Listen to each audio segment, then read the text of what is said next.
Bismillahirrahmanirrahim. Rabbi shrah li sadri wa yassir li amri wahlul 'uqdatam min lisani yafqahu qawli. Topik hari ini ialah teori dan penggunaan ephemeris.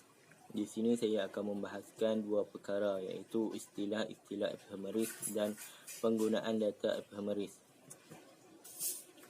Ephemeris, hisab ruqyah atau lebih singkat dikenali dengan ephemeris, adalah seperangkat data-data astronomi yang disusun oleh Kementerian Agama RI untuk dijadikan referensi dalam masalah hisab dan ruqyah.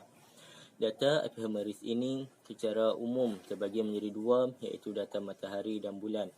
Kedua data tersebut biasa dimanfaatkan untuk perhitungan arah kiblat, waktu solat dan awal bulan Qamariyah, maupun perhitungan gerhana oleh ormas Islam, lembaga-lembaga falak maupun para pemerhati hisab ruqyah.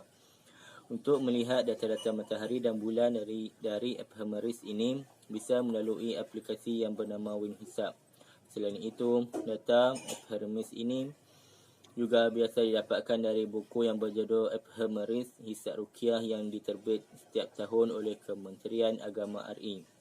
Istilah yang digunakan dalam data matahari ialah bujur astronomi, iaitu jarak matahari dari titik Aries diukur sepanjang lingkaran elliptika. Jika nilai bujur astronomis matahari dan bulan sama, maka terjadilah istimak. Data ini diperlukan untuk istimak atau gerhana. Seterusnya, istilah yang kedua ialah lintang astronomis, iaitu jarak titik pusat matahari dari lingkaran elliptika. Data ini dibutuhkan antara lain untuk perhitungan gerhana. Istilah yang ketiga, panjatan tegak, iaitu jarak matahari dari titik Aries diukur sepanjang lingkaran ekuator. Data ini diperlukan antara lain untuk istimak gerhana matahari dan ketinggian hilal. Istilah yang keempat, deklinasi matahari yang terlihat dan bukan hakiki, iaitu jarak matahari dari ekuator. Data ini diperlukan untuk awal waktu solat, bayang-bayang kiblat, istimak dan irtifak hilal. Istilah yang kelima, jarak geosentris, iaitu jarak antara bumi dan matahari. Istilah yang keenam, semi diameter atau jari-jari matahari, iaitu jarak titik pusat matahari dengan piringan luarnya. Data ini dibutuhkan untuk terbit dan terbenam matahari. Istilah yang ketujuh, kemiringan elliptika, iaitu kemiringan elliptika dan ekuator. Ini diperlukan untuk istimak dan gerhana. Kelapan, perata waktu, iaitu selisih antara waktu kulminasi matahari hakiki dengan waktu kulminasi matahari pertengahan. Data ini dibutuhkan terutama dalam awal waktu solat. Istilah yang kedua iaitu data bulan. Data bulan yang pertama, bujur astronomi, iaitu bulan yang terlihat, iaitu jarak antara titik Aries yang diukur sepanjang lingkaran elliptika. Data ini diperlukan untuk istimak dan gerhana. Istilah bulan yang kedua, lintang astronomis, bulan yang terlihat dengan lingkaran elliptika diukur sepanjang lingkaran kutub elliptika. Dan data bulan yang ketiga, panjatan tegak, iaitu jarak titik pusat bulan dari titik Aries diukur sepanjang lingkaran ekuator. Keempat, deklinasi bulan yang terlihat dan bukan yang hakiki, iaitu jarak bulan dari ekuator. Yang kelima, horizontal parallax. Parallax itu adalah sudut antara garis yang ditarik dari benda langit ke titik pusat bumi dan garis yang ditarik dari benda langit ke mata pengamat. Dan yang keenam, semi diameter atau jari-jari bulan, iaitu jarak titik pusat bulan dari piringan luarnya. Yang ketujuh, sudut kemiringan bulan, iaitu sudut kemiringan piringan hilal yang memancarkan sinar sebagai akibat arah posisi hilal dari matahari. Yang ke-8, transient illumination adalah besarnya piringan bulan yang menerima sinar matahari dan menghadap ke bumi.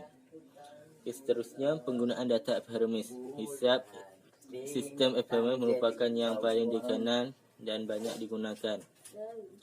Hisab sistem ephemeris juga merupakan sistem perhitungan falak yang mana data astronomis, iaitu ephemeris matahari dan bulan yang dipergunakan diambil dari program WinHisab milik Badan Hisab Ruqyah.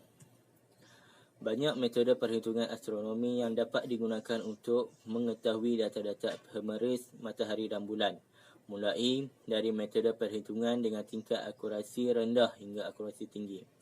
Algoritma perhitungan yang disusun oleh Gizmius merupakan salah satu metode perhitungan data ephemeris matahari dan bulan yang termasuk ke dalam kelompok perhitungan akurasi tinggi.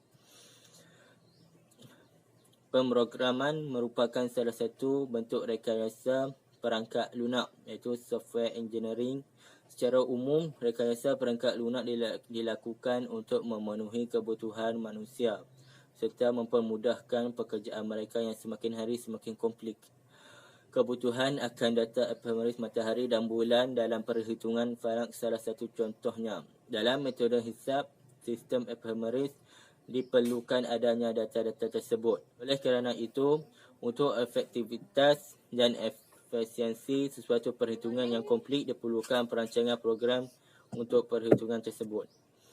Sampai saat ini, ada beberapa metode hisab yang berkembang. Di antaranya adalah perhitungan dengan menggunakan data-data ephemeris, nutika dan hisab yang dijabarkan dalam kitab-kitab klasik. Hal ini menjadi penting mengingatkan kemenangan memiliki wewenang dalam hal hisab ruqyah dan Peraturan Menteri Agama Nombor 10 Tahun 2010 tentang organ Direktorat Urusan Agama Islam dan Pembinaan Syariah mempunyai tugas penyelenggaraan pembinaan syariah yang termasuk di dalam masalah hisab ruqyah, dan juga buku ephemeris hisab ruqyah 2017 menjadi buku acuan dan buku standar dalam melakukan perhitungan posisi matahari dan bulan di lingkungan Kementerian Agama. Sekian, hanya sekadar itu.